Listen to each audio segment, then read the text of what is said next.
Welcome. I'm E.G. Marshall. Welcome to the sound of suspense, the fear you can hear.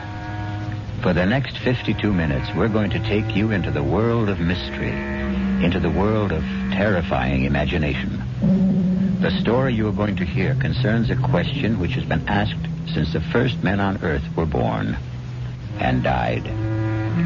Is there a life after death?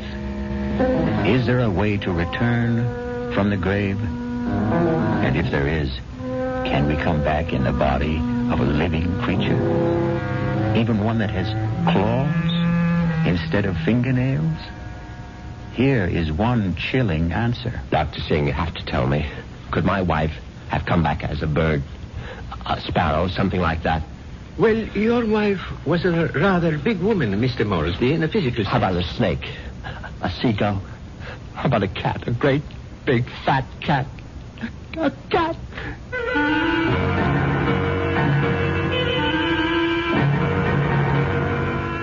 Our mystery drama, The Return of the Moresbys, was written especially for the Radio Mystery Theater by Henry Slessor and stars Patrick O'Neill. I'll be back shortly with Act One.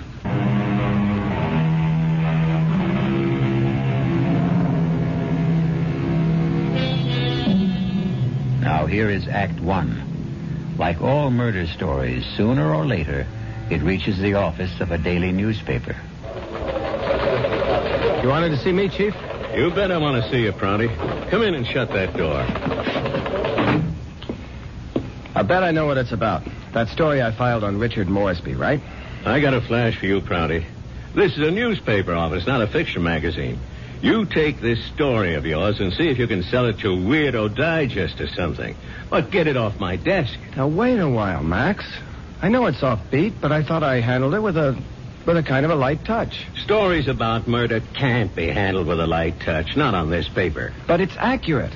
I mean, this is exactly what the guy Moresby told me, just before he died. Well, he must have been out of his head. He asked for somebody to hear his story. That's how I got to meet him. I was at the hospital covering that subway accident. Now, that story made sense to me. Nothing but nice, clear facts. But this nonsense... Please, let me tell you about this guy. Maybe you'll change your mind. All right, what about him? Well, for one thing, he was a real distinguished-looking guy. The only thing peculiar about him was his eyes. His eyes? Yeah. They were the palest blue eyes I ever saw on a man. They weren't really blue at all. They're like silver. Big deal. So he had silver eyes. And when he started to tell me about himself, well, I just had to hear the whole story, Chief. Yes, I was born in London, but my family moved to the States when I was young.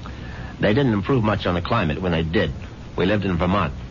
I don't think I was ever warm enough until the age of 24 when I moved to Southern California. I lived on beaches. A superb swimmer, a superior surfboarder, and a terrible bum. It was on the beach at Malibu that I met the woman who was to become my wife. Her name was Una. She was as pale as a gardenia with bones. Una had more bones than any other woman I've ever met. Lovely day, isn't it? I beg your pardon? I said it's a beautiful day. I don't think I've ever seen the ocean look prettier. Frankly, the Pacific always looked a little muddy to me. I wonder if that's what Balboa said when he first saw it. Well, he probably said, what a great place for surfing. Ah, I see you have a surfboard. Yes, as a matter of fact, I think I see a wave that I like. Will you excuse me? Oh, I wish I had the nerve to try it. Yeah, you really should. Well, bye now. Maybe I'll ask my chauffeur to teach me. I'm sorry. What did you say? Charles, my chauffeur. He's very good at sports. Come to think of it, that wave doesn't look so good after all. By the way, my name is Richard. Richard Moresby. How do you do? My name is Una.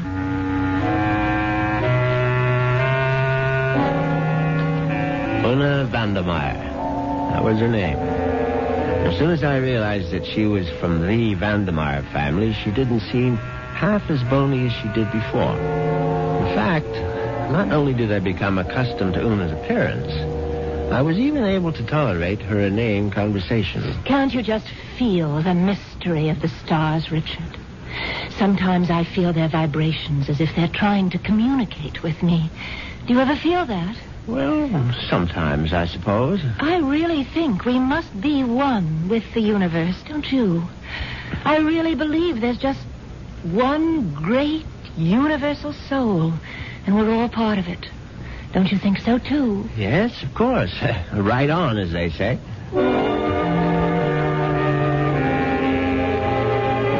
You see what I mean?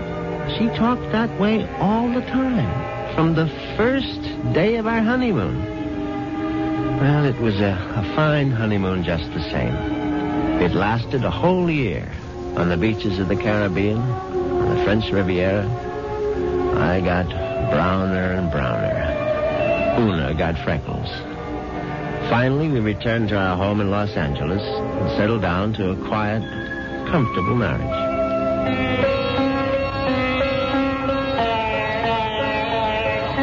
What on earth is that you're playing? It's sitar music, darling. Oh, it's just so spiritual. What made you buy the record? Oh, Dr. Singh recommended it. Who? Dr. Singh, at the Temple of Metapsychosis, you know. The Temple of what? Metapsychosis. I told you about joining the temple last week. Oh, Richard, sometimes I think you don't listen to me. Now, as you may know, Southern California abounds in quasi-religious organizations. And she'd gone through a number of them without discovering the universal soul at any of their altars. Darling, please come to one of Dr. Singh's lectures. He's such a magnificent speaker. He emits such vibrations.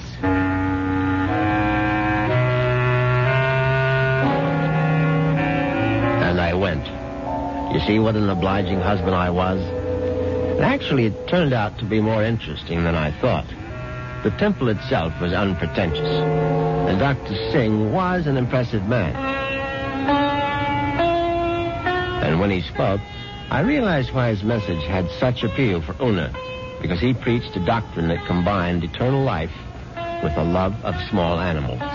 The soul is immortal. The soul cannot die. The soul, upon leaving the body, must make its passage elsewhere. There is a science called eschatology, which deals with the last four things: death, judgment, heaven, and hell. It is the most ancient of all sciences, and from its wisdom has come the inescapable certainty of the transmigration of souls. Yeah, I know it's a bit weird, but stay with it. And where does the soul go? According to the wise men of all generations past, the soul departs from the mouth of the dying. It is consequently a small thing. A bird, a snake, a mouse, a dove, or a hawk, a dog, a cat, an insect. For these small creations of God are empty vessels placed upon earth for only one purpose: to house the departing souls of humanity, so that they need not wander forever in a trackless eternity. Yeah, it's pure rot, of course. But that's what the man said, and Una sat there and believed every single word. Oh, wasn't he marvelous, Richard? Isn't it wonderful that the soul never dies? That we can all come back as little animals? I'm not sure I want to come back as an animal. But you'd still be you, Richard. Oh, don't you see? Well, by the way, what was that envelope you handed Dr. Singh after the meeting? The envelope? Oh, that was my donation, of course. Your donation to the temple? Yes, to support the work of Dr. Singh, to open other temples around the world. Well, how much money was in the envelope? Now, what does it matter, Richard? I'm just curious. $2,000. Una, you go to that temple once a week. Do you always give that kind of donation? Oh, it's all in a very good cause, Richard. Well, in an equally good cause, that of finding out exactly how much of my wife's money was supporting this nonsense, I sneaked a look at Una's checkbook. The answer astonished me. Not only had my wife put more than $30,000 into Dr. Singh's collection plate, she had also donated some $20,000 more to various institutions for the care and feeding of cats, dogs, and birds. It was so kind of you to honor us with a visit, Dr. Singh. I know how terribly busy you are. On the contrary, you were kind to invite me to your lovely home. Oh. Now tell me, Dr. Singh, what determines the kind of animal one becomes when the soul escapes after death? Mrs. Moresby, that is a question which has baffled wise men for countless generations. But isn't it possible to do, well, research? Yes, Mrs. Moresby. I don't doubt that we could find the answer to such great questions if only we had the proper resources. But, unfortunately, that would require money. A great deal more money than the movement has at present. Well, it seems to me you don't do badly.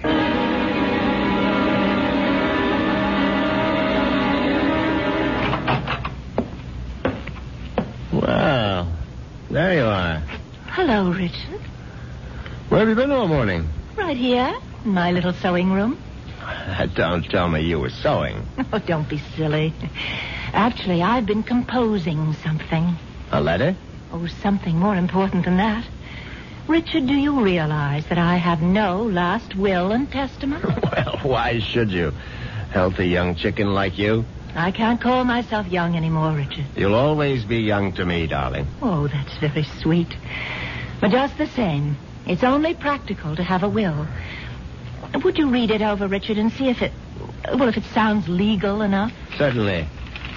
Well, let's see now. I, Una Vandermeyer Moresby, a resident of the city of Los Angeles, state of California, residing at 8 Sheridan Drive, being over the age of 21 and of sound and disposing mind and memory. Darling, this is superb. Where on earth did you get the language? Well, to tell you the truth, I copied it out of Daddy's will. The one that left you $10 million? Yes. Well, I don't see how you could go wrong.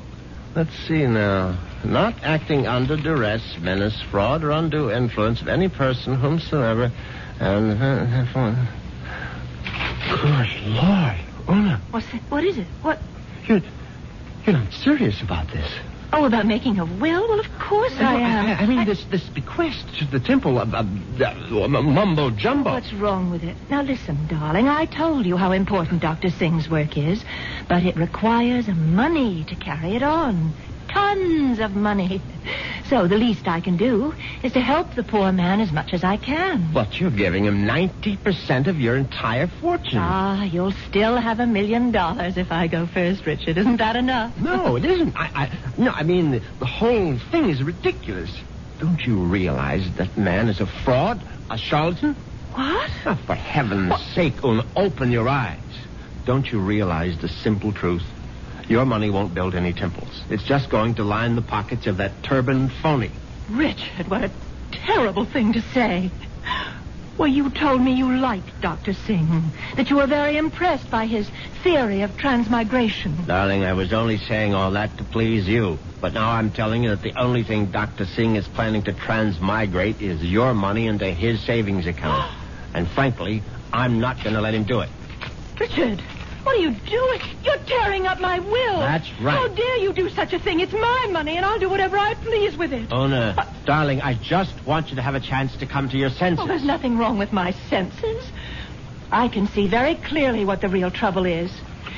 If I didn't leave a will, all my money would go to you, wouldn't it? Well, naturally, I'm your husband. You don't have any other relatives. And that's why you're acting this way. It's just plain and simple greed. Una, listen to me. No, it's all right. It's all right. I'm glad you tore up that will, Richard, because I realize now that I was quite wrong. Do you? Yes.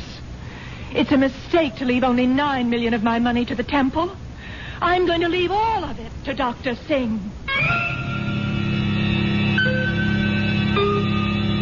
When Una actually drafted that incredible document and called our attorney for a Monday morning appointment, I realized that I had to do something very drastic before the weekend was over. I had to kill my poor, misguided wife. I had to make her one with the universe.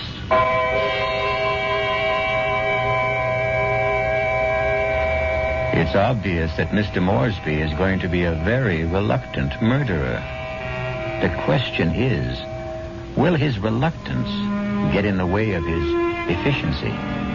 We'll get the details when we return shortly with Act 2.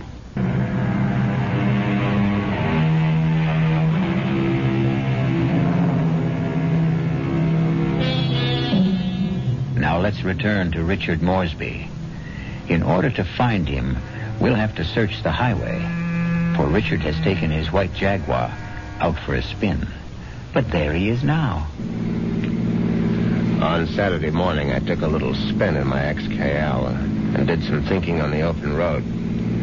I didn't want to kill poor Una, of course. The whole idea was repellent. But on the other hand, the thought of Dr. Singh spending the fortune that was rightfully mine was even more abhorrent. However, I decided I would make one more stab at a reconciliation. Darling, may I come in? It's your living room, too. It doesn't feel like it. Matter of fact, I've felt like a stranger in this house for the past 2 days. I suppose that's my fault. Well, you haven't been exactly cordial, have you? I've hardly been home, Richard. I spent all day yesterday at the temple and all morning at the pet rest kennels. And how are all the little souls doing? You just won't stop being irreverent, will you? It's been my money all along, hasn't it, Richard? From the very beginning, you were attracted to my money. Well, now, darling, if you thought that, you would never have married me. I didn't want to believe it. I don't want to believe it now. Well, now, how can I prove to you that you're mistaken? Richard, do you really want to prove it? Of course, I'll do anything you say. All right. Now, I know exactly what you can do. You can let me leave my money to Dr. Singh and the temple. The whole $10 million? Yes, because that's the only way I'll know that it's me you love.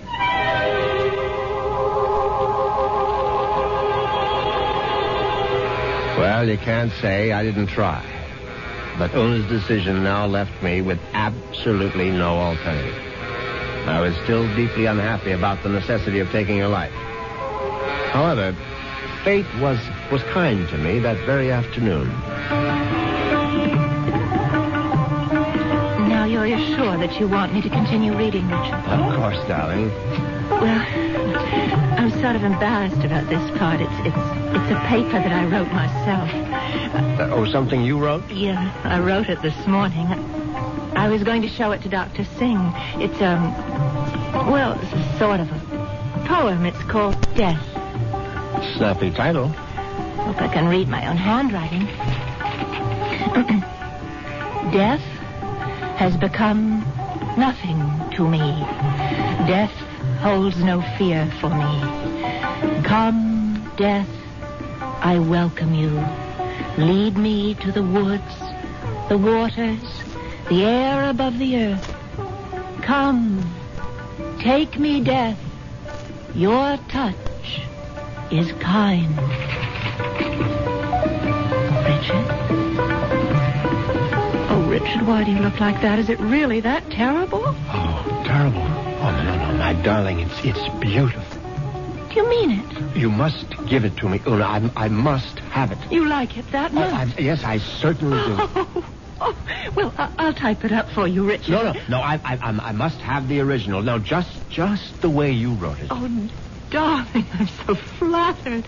What will you do with it? Oh, I'm going to put it in a frame, of course. And I know just where I'm going to hang it.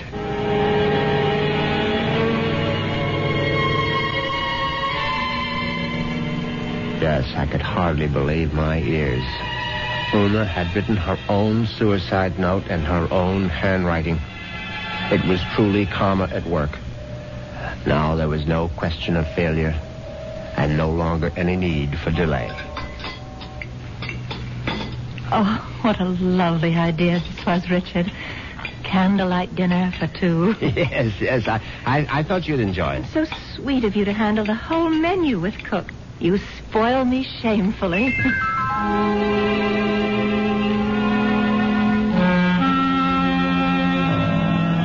And that night, I spoiled her just a bit more by bringing hot cocoa to her in bed. Oh, Richard, you shouldn't have bothered. But I know how you like your hot cocoa before retiring, Una. You can't get to sleep without it. No, but Parker could have brought it to me. Oh, no, this is something I had to do myself. Oh. No, drink it down now. Yes. I'm drinking it. Does it taste all right? Oh, it tastes just fine.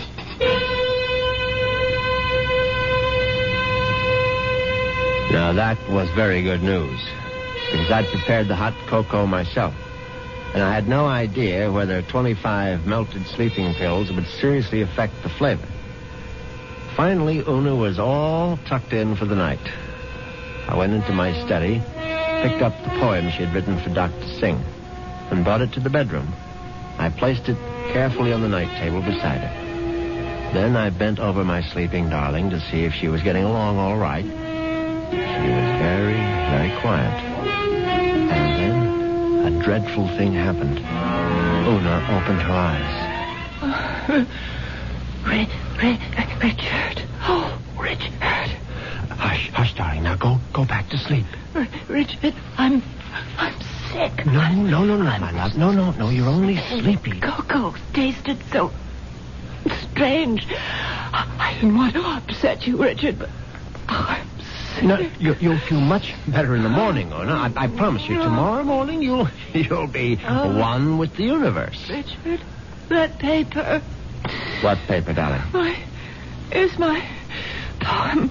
My poem for Dr. Singh. What's it doing there? I was just reading it over, darling, that's all. And that bottle, my sleeping pills.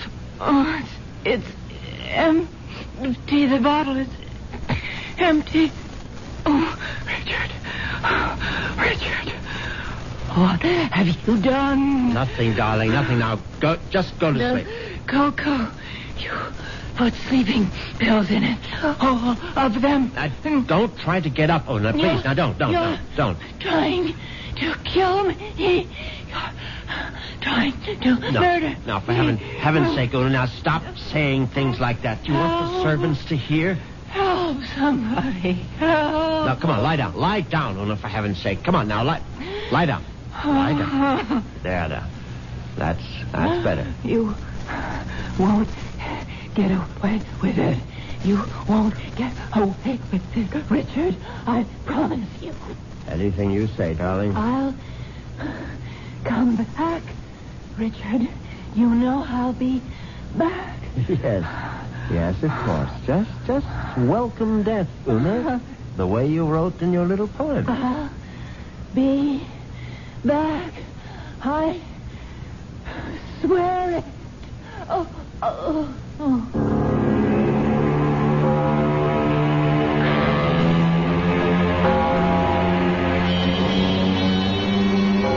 The funeral was held 2 days later. It was a magnificent occasion, of course. I gave Una a farewell that was consistent with her vast fortune. Everything was the best. Coffin, flowers, preacher, everything. Her burial place was one of the choicest bits of real estate at Forest Lawn. The only discordant note was the fact that Dr. Singh insisted on saying a few words at the service. They were familiar words, but frankly, they gave me a slight bit of a chill. The body of Una Moresby is dead, but her soul lives on. The soul cannot die. The soul is immortal. It has left the earthly remains of this woman and has sought the body of a small living thing. There it will abide until the Almighty is ready to choose its next home. Mourn not the end of Una Moresby, for there is no end. I couldn't help congratulating myself on how well everything had gone. When I called for medical attention the night of Una's death, the physician was only too ready to declare her a suicide. The police had to be informed, naturally, and they, too, agreed with the doctor's verdict. Una had died by her own hand, and she had died without a will. There was simply no question that the matter would be probated in my favor. Suddenly I realized I was not only rich, but a rich widower. What vistas opened for me? What the devil? Look out, you stupid mongrel! Dog trying to get run over. I admit I was shaken up by it. It was sort of a coincidence, you know?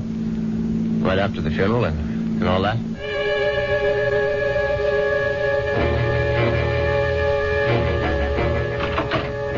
very glad to be home again. You can be sure.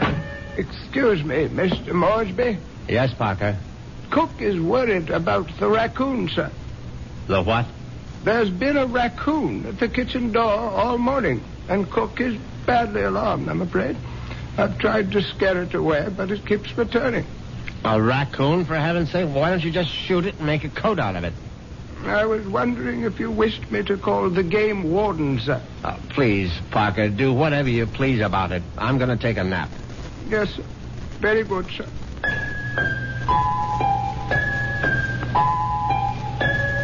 I went upstairs at once, undressed, and got into bed. It was a warm day, and yet I found myself cold. I got out the electric blanket and soon felt very cozy indeed. In fact, I felt so much better that I made a phone call.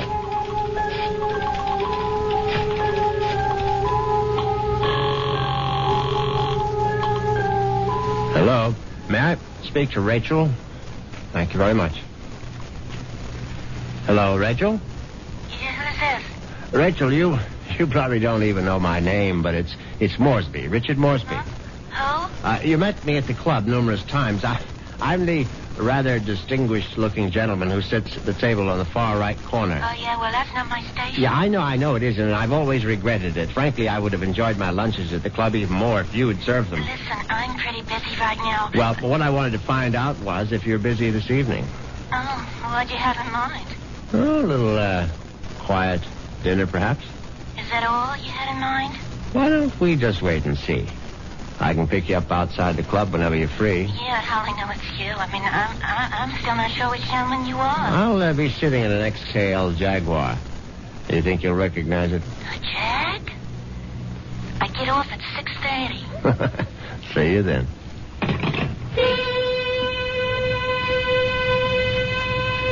Yes, I was feeling very good now. Very good indeed. I would have drifted off into a pleasant sleep except for one thing. For a moment I thought a bomb had gone off in the room. Then I realized it was nothing more than a bird. A foolish sparrow had dived in headfirst into the plate glass window of the bedroom and now lay stunned on the carpet. I looked at the thing's fluttering little heart, and suddenly I was struck by a terrifying palpitation of my own. The dog, the raccoon, the bird. Good Lord. Could one of them have been Una?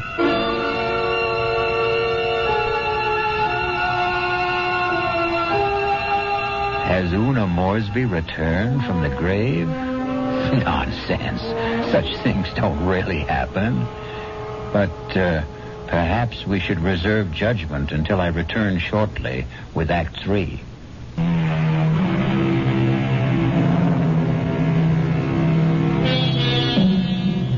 Now let's see if common sense has returned to our hero. He's doing a sensible thing right now. He's taking a good, refreshing shower.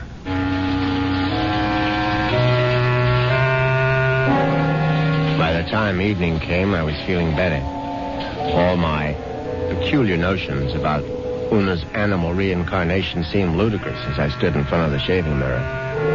I thought about the delicious young woman that was waiting for me at the club. I'd admired Rachel's way with a tray for months, but ever faithful to my wife, I hadn't done more than gaze from afar. But now, things were going to be different. Yes, who is it? It's Parker, sir. Yes, come in, Parker. It's all right. Excuse me, sir. A bit of emergency in the kitchen. Well, what is it? A snake, sir. A what?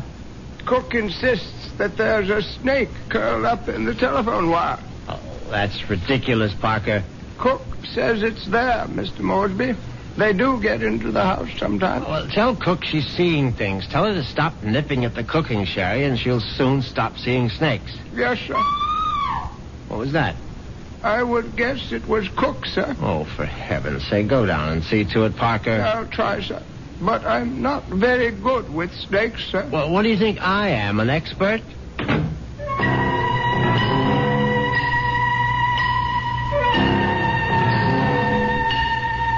But that wasn't the end of it. 10 minutes later, Parker was back upstairs saying that the snake had left the kitchen and run into the living room.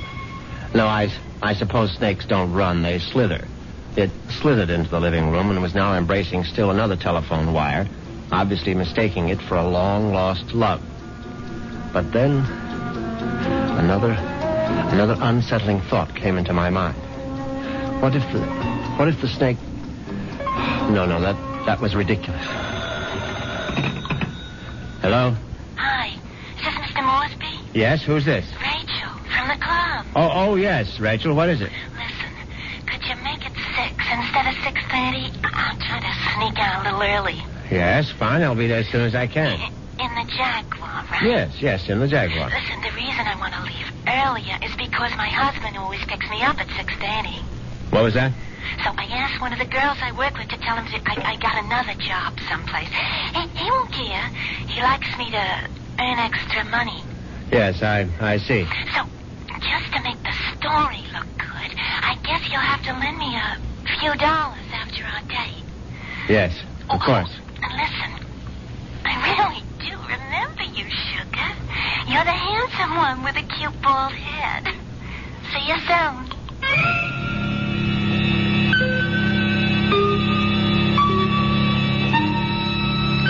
As it happens, I have a very full head of hair. But distressing as Rachel's telephone call was, an even more disturbing thought intruded. The snake was in the telephone wire. What if the snake had been trying to listen in on the extension phone? I knew the idea was absurd, but I couldn't help a superstitious shiver of dread. In fact, I was so troubled that I decided to forego my date with Rachel, the waitress. It wouldn't matter anyway. She'd be angry at some man at the club with a cute, bald head. The next day, I did the only thing that really relaxed me. I went to the beach. It proved to be an excellent idea.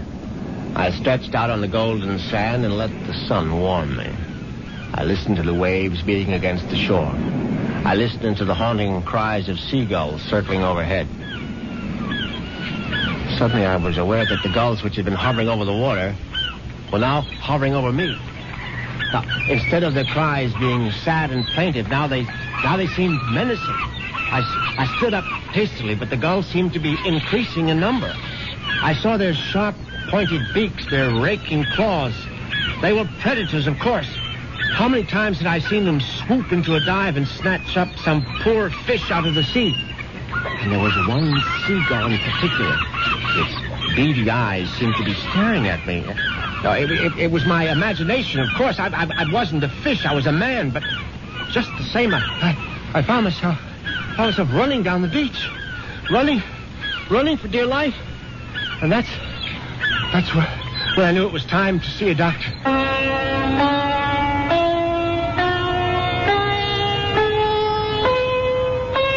Yes, Mr. Moresby. I'm very pleased that you honored the temple with your presence. I'm grateful that you're willing to see me, Dr. Singh. I realize that, well, you've had a disappointment. A disappointment?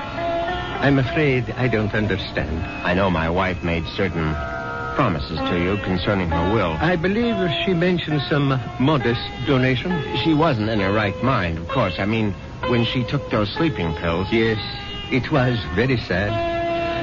I trust that she has found the peace and happiness that she sought. Frankly, that's what I wanted to talk to you about. I mean, about whether you really believe that my wife is, well, that she's some kind of animal right now. But of course I believe it, Mr. Moresby. I don't merely believe. I'm positive. When your wife passed from this world into the next, her soul made its escape. Yes, I know how it goes, but what I'd really like your opinion about is what sort of animal do you think she might be now? I told you, Mr. Moresby, we have no way of knowing. But can't you take a guess? I mean, you said it might be influenced by a person's karma. Am I quoting you right? Yes. The kind of person she was in life may well determine the kind of animal she is now. Your wife was soft. Your wife was gentle. Your wife was independent in spirit. Now, what animal does that remind you of? I don't know. I can't think. Then go home and think about it, Mr. Moresby. Go home and try to be one with the universe. I went home, and I tried to be one with the universe. And when that didn't work, I tried being one with a bottle of scotch.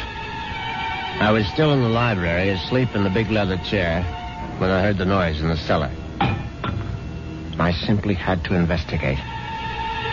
I looked into the cellar and found that one bare bulb wasn't enough for a thorough search. I found a flashlight and went down the cellar steps. At first there was nothing I could see. But then, there's an empty oil can. Swiftly, my flashlight picked out the culprit. At first, I thought it would turn out to be a mouse, but instead, it was a large, white cat. I don't like cats. I never have. Skulking, cynical creatures. When the beam of my flashlight hit it, the cat froze. I saw it was an alley cat. Its fur shaggy, its eyes baleful in the light. It was fat, and yet it was bony, too. I said scat, but it didn't scat. Instead, it started to walk toward me. And I knew for certain what Dr. Singh had meant. I knew for certain I was looking at the reincarnation of my wife. As soon as that hideous apparition howled at me, I made a cowardly dash for the cellar door. Once I was on the other side, I remembered the hunting rifle that Una had given me for Christmas. It stood unused in an upstairs closet. I found it. I loaded it and brought it back to the cellar. I hadn't fired a rifle since boyhood. I stood on the top of the stairs with my flashlight, picked out the ghostly white form of the cat.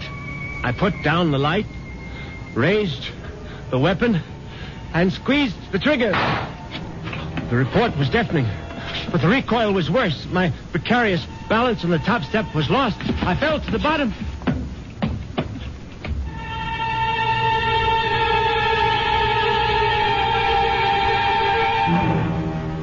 I tried to get up again, but the pain in my right leg was agonizing. I found out later that it was broken.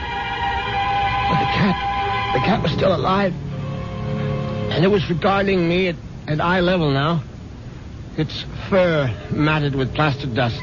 Its eyes filled with hatred. I tried to crawl toward my fallen rifle. Just as I saw the creature advancing toward me, I screamed, "Una!" My hand was on the rifle now, grasping it.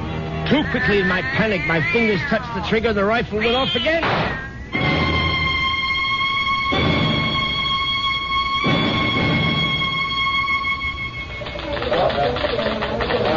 That's how Moresby ended up in the hospital, Chief, with a broken leg and a bullet in his hip. And then he died. But I think he was telling the truth. You could see it in his eyes. His silver eyes, right? Yeah, his silver eyes. And you really believe that the guy's wife came back as a cat to get her revenge? What does it matter? It's still a good story. Sorry, Prouty, I can't okay it. Well, what if I got more details? What if I talked to this Dr. Singh? If I went to the Moresby cellar and found that cat? And what would you do then? Ask her if she's Mrs. Moresby? I still think it's worth a try, Chief. I'll tell you what, Prouty. What are you doing for lunch? I hadn't thought about it. Well, think about buying my lunch. You? There's a pretty good restaurant right around the corner where the Moresbys live. Now, we can get a bite there and then check out that cellar.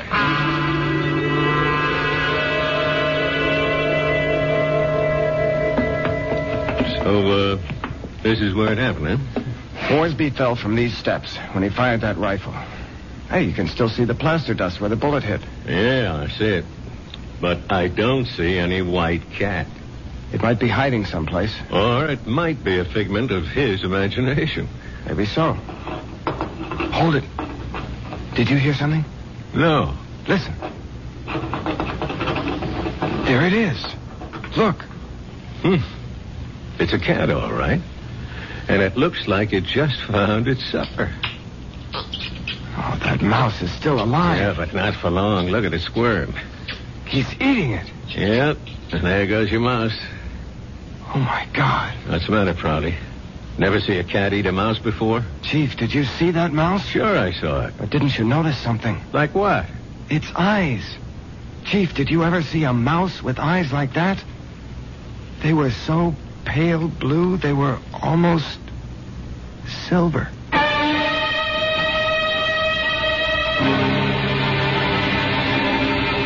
And so the cat and mouse game comes to an end. But according to Dr. Singh, there is no end. Perhaps Richard Moresby will have his turn next in another afterlife. I'll be back in a few moments.